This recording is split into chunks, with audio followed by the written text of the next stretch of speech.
Hey, everybody. Thank you so much for joining me again for another episode of One Christian's Analysis. It's a series where I take a look at some of the popular media of our day and kind of bring a Christian lens into it and comment on it, analyze it from a Christian's point of view. So today, the subject matter is going to be Wake of Dead Man. Hopefully you can see that off to the side somewhat clearly. I know the bokeh filter kind of changes that a little bit, but there are a number of takeaways from this video, and I think personally I really enjoyed it overall. I watched it a couple of times. The first time I came away thinking about it a little bit differently than after I watched it a few more times. And there's just so much that goes into making a movie like this, and Rian Johnson does such a great job actually of writing just so many little like funny quips there, but also the subtle foreshadowing of things, little hints at the story, all sorts of things. But what is the Christian takeaway from here? And what are the things that we can look at and relate to or resonate with? Well, let's start with Jud. So he is the protagonist, basically, of this film, or kind of co-protagonist with Benoit Blanc. He kind of, we center on his story, and he brings us to this church, right? He's assigned to this church, and the first thing I think I'm going to talk about is we can take a look at this church and see this is a church that has a cult-like following, right? They're surrounded, or rather, they surround Jefferson Wicks, the Monsignor Wicks. And this is a man who obviously is not actually truly a Christian, or at least he does not show any really signs of an actual Christian. But this is a man who is pointing everybody to himself. He's not actually pointing people to the Lord. And Paul, the Apostle Paul, addresses this, right, in the scriptures. And he mentions, well, if you guys are saying I follow Apollos, or if I follow Paul, man, you're missing the whole point, right? The whole point is the pastor or the priest, whoever it is supposed to be directing us to God himself, right? When we build our faith on a man or a specific pastor or specific church's teaching alone, and it's not really based on our relationship with God, that is shaky foundation. That is not the firm foundation of Jesus Christ. And it's no wonder when Monsignor Wicks is murdered in this movie, everybody scatters and they go down their own paths. Thankfully, there is one character who does seem to stay in the faith, although, well, we don't know about the fate of the rest of the characters, but evidently at least one of them is shown wearing a cross at the end of the movie. By the way, I'm assuming you've watched this movie. So that's the first takeaway is, we got to be careful, right? That we're not just following one man or one woman or one teacher of any kind. Our relationship with God is what matters most. And that's who we should be pursuing, right? And that's who our pastors, our leaders should be directing us toward, is God himself, right? Follow God, not man. Because takeaway number 2, I think Jefferson Wicks and Jud actually contrast two imperfect sides. And Jefferson Wicks is more the extreme version of a false teacher, right? He truly doesn't care about the flock. He's in it for himself. And then Jud, who does care about the flock, but it's kind of balancing the wrath versus grace of God. And Jefferson Wicks is all about wrath, right? He uses anger, in fact, to keep people down. And that's part of what he uses to develop his cult-like following, right? The people are in it because they're scared, because he knows their secrets, they're held by their shame and their fear, and Wicks uses that to control people. However, Jud, on the other side, I think, is actually a little bit too much on the grace side. Not to say that he doesn't, try to be careful about how he manages his flock and how he takes care of them. It's just that I think Rian Johnson, in wanting to show the ideal example of an imperfect Christian coming into to do the best that he can, ultimately, because he's not a Christian himself, at least not anymore, I don't think he fully understands what it looks like to live out both sides, where you have grace and truth, right? Or recognizing the wrath of God and knowing its place, and seeing the grace of God as well, and then the truth of all of that as one. Let me give you a few examples.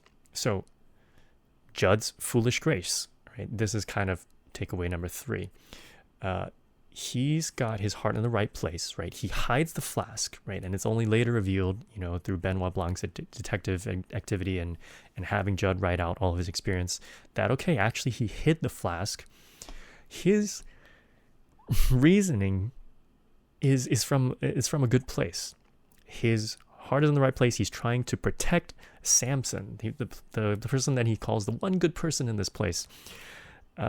Because he knows, right? Samson mentions earlier in the film, because Wicks said, if I could do it, you could do it, right? Talking about overcoming alcohol addiction.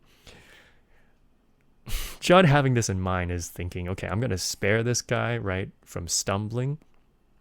And rightfully so, right? The Apostle Paul talks about this in 1 Corinthians 8. If something you're going to do, you've got all the freedom in the world, right? As a Christian, you could take a drink of wine. You could drink alcohol. That's not sin, right? Getting drunk is, but partaking every so often in some wine or whatever, that's not sin. So you know that. You can partake of it and be free and exercise your freedom in Christ, right? There's nothing wrong with that. There's no sin in that.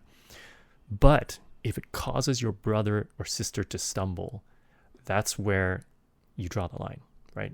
That's where you decide not to act on this freedom, but because you know it's going to cause somebody to stumble, you choose not to do it, right? And so from that point of view, Jud is actually kind of right in this. He's trying to make it so that Samson doesn't stumble, right? Because he knows, okay, Wicks was partaking of this, and it would totally cause Samson to stumble, right?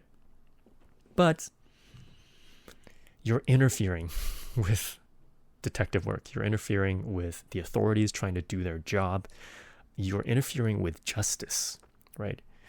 And no matter who it is, everybody is deserving of justice, right? No matter how immoral Wicks was, he still deserves justice, right? And God will give justice, right?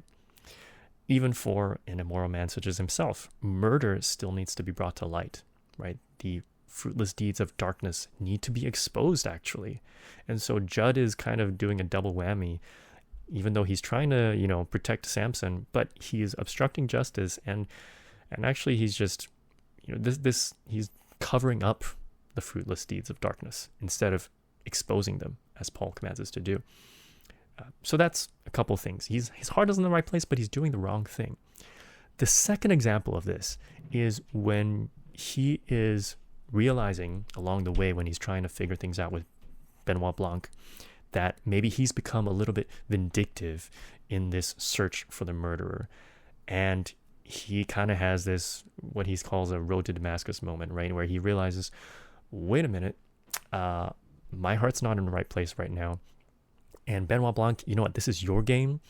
This is a game to you, right? It's about conquering. It's about, all the glory of solving this murder. But this is not against me. And you're using me to, and using me to try to play this game or figure this game out. You are setting me against my purpose, my only true purpose in life, something along those lines. And he brings up the line, I think it's, I'm just going to read the lines for you. It's, God didn't hide me or fix me. He loves me when I'm guilty. That's what I should be doing for these people, not this whodunit game. And then they continue with their conversation. And he says after that, by using me in it, you're setting me against my real and only purpose in life, which is not to fight the wicked and bring them to justice, but to serve them and bring them to Christ. Otherwise, I'm just as bad as Wicks, making it about me and not Jesus. So here's where I have the problem. Yes, we are to serve even the wicked and bring them to Christ. We are to serve people and love them into the kingdom. And we're not technically supposed to fight them, the wicked, with our fists or The problem with this take, however, is it's only half true. We are supposed to participate in bringing people to justice, right? The entire system of government, right? Paul talks about this in Romans as well. It's set by God. Government as an institution, the concept of government, not the government in any one country, but government. It's instituted by God. And he even talks about law enforcement in that passage too. It's instituted by God, right? And it's to bring evildoers to justice. It's God enacting his justice through a legal system, an established system. If you're interfering with this, if you are given the chance to, like Jud is, and you're deciding to withhold information, or, if you get the chance to participate in solving a murder, you should. That's part of bringing out justice, and you should collaborate with law enforcement to do this, right? This is not to comment on vigilanteism, right, which is taking matters into your own hands and trying to do it. But this is the proper channel. Through legal means, you're cooperating with a detective that has been contracted by the police to find out and get to the bottom of this murder so that you can bring the right people to justice, right? And bringing people to justice is a way of serving people. You are ultimately, of course, yes, Wex is already dead by this point, but he is serving justice. This is bringing justice to this Wix murder case. By not doing this, you are actually doing a disservice to the other people, right? To everybody else who is affected by this, right? Because yes, even though, yes, in the story, right, Wix is an immoral man, he wants to burn everybody by that point, and he kind of considers them the enemy at that point. Still, this is a matter of making sure the murderer is caught in something. And of course, by the end of it, they are, right, through the series of events.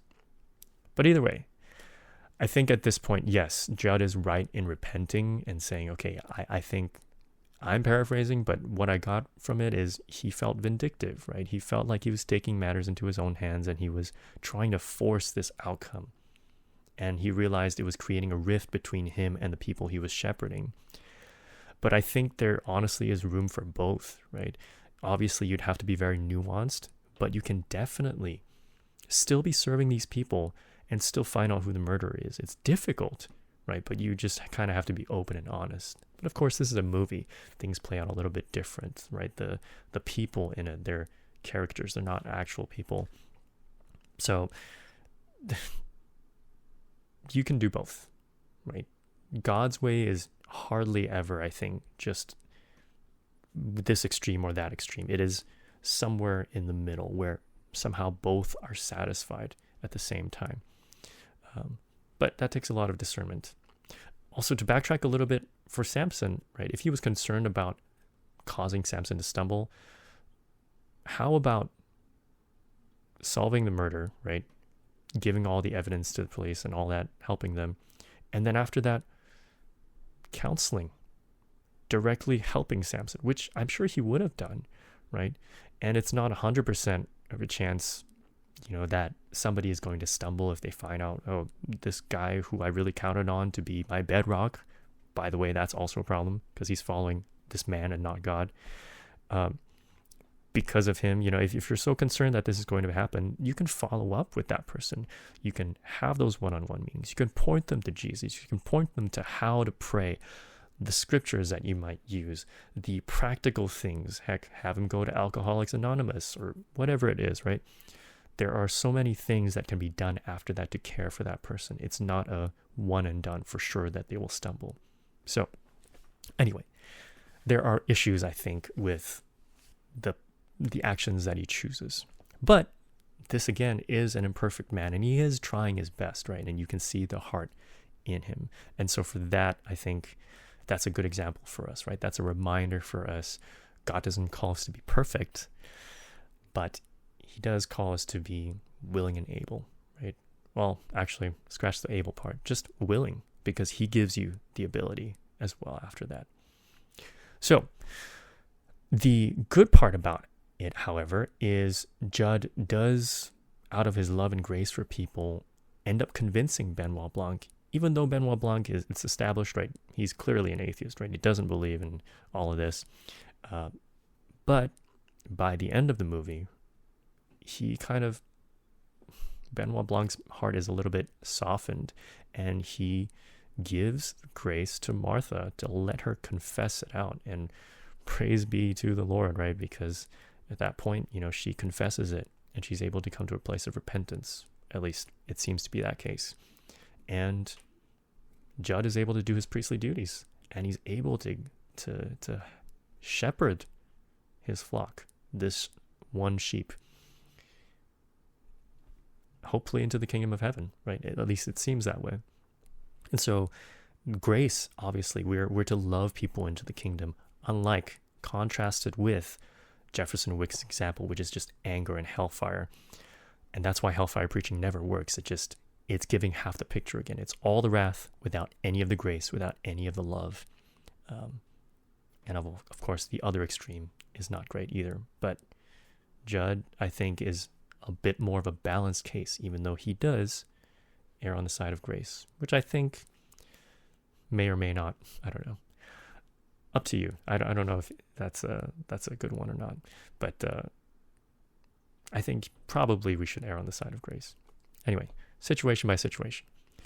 The last thing I'll say all of this is, first, I did come away from this movie thinking it sort of made a bit of a mockery of Christians, and of course, like there's like the jabs at political, the political realities of our life too, and he kind of inserts that into the movie, and I think you see what Rian Johnson himself thinks through the character of Benoit Blanc. He used to be a Christian, or he came from a Christian background, but he doesn't believe in that anymore. And so I think what you see from Benoit Blanc is what he actually believes now. But I think this movie is still very beautiful for even a Christian to watch, because during the exchange where Blanc and Jud first meet, they have this conversation, right? And Jud ends up saying, hey, yeah, you're being honest about what you're feeling. And he even admits to it, and he says, yeah, this is all storytelling, right? But then I think is the most beautiful line in the entire movie. And wow, coming from somebody who doesn't believe in Christianity in real life, coming from Rian Johnson, having him write this line, I guess the question is, do these stories convince us of a lie? Or do they resonate with something deep inside us that's profoundly true, that we can't express any other way except storytelling? To which Blanc just replies, touché, padre, right? And such a great line, because yeah, that's what it is. And really, when you look through the Bible, right, how many stories explicitly does Jesus himself tell, right? Parables, because stories are how we relate to things. We learn things from stories, right? We see the stories of people, how our parents behave, how our friends behave, how whoever behaves, and then we take away lessons from it. And that's actually, it's so meta, right, for this, because this video is about that. It's about how these stories in popular media impact us and what we can take away from them. And I think that's part of what makes this film super beautiful, is even though, yes, this whole thing, it kind of reflects Rian Johnson's own past, right? He was in the church, and then now he doesn't believe it anymore, but he still respects part of it. And he respects, of course, the people who are in it and who are like Jud, who really are trying to do what's right, and they're trying to do their best. Even if, he doesn't believe it, it's like, oh, okay, you know what? I can respect the people who are really loving Jesus and loving people. And then, of course, contrast it against all the other characters in the movie that are hypocrites, right? Who really aren't following God, but they're in it for their own agendas or whatever. They're growing in their journey. So I think in that line is where we get to see Ryan's heart overall. There's a special place for Christianity in his life, and he's acknowledging all of this. And though there are, some kind of like jabs at Christianity, subtler in this movie, overall I think he just deals with it very respectfully. Certainly better than a lot of other filmmakers might do when they don't believe in Jesus. So anyway, I think this was a great movie overall, very fun to watch. And yeah, it takes a lot to write a movie like this and execute it well, and I think Rian Johnson does a good job of it, and there are ultimately some good messages in it for us, right? Yeah. So if you made it to the end of this video, I thank you so much again for watching. I do try to pack as much as I can into these few minutes and try to make it as short as possible, but I'm still working on it. I'll get there. So anyway, if you did enjoy this at all, please do me a favor and like and subscribe. Comment below if you'd like to let me know what you thought.